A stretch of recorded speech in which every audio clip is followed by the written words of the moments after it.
The election result clearly showed that Governor Diri has the confidence of the people of Bayelsa State. He won 6 out of the 8 local government areas clearly, and the next person to him, the difference was about over 65,000 votes, and they only won 2 local government areas.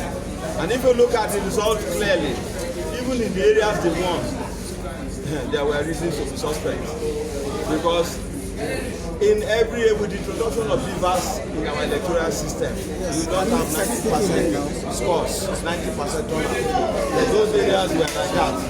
And then in areas that were incontestable, that were so clear to even INEC, particularly the area where INEC officials went and they were abducted, and in their presence, they were looking for the materials were not allowed to be taken to some 3 wards in the suburbs. They cancelled those areas. And that is the case we have been making. Let us please protect the image of Bayelsa State. Let's make improvement in our electoral system. In a free and fair contest, anytime PDP is following in this state. In the last election, we also won everything, Senate, House of Reps, and Assembly.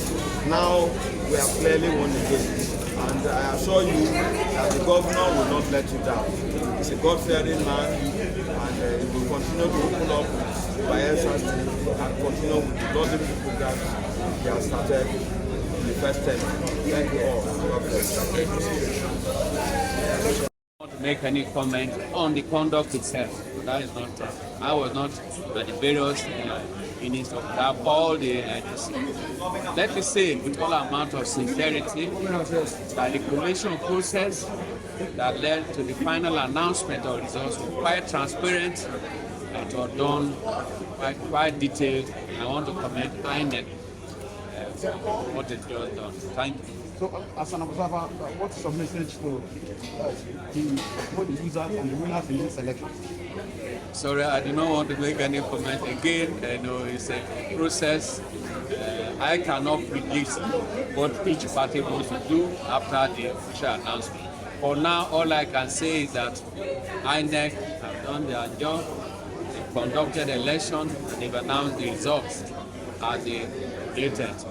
So let's give the rest to the parties to decide whatever they want to do thereafter. Thank you.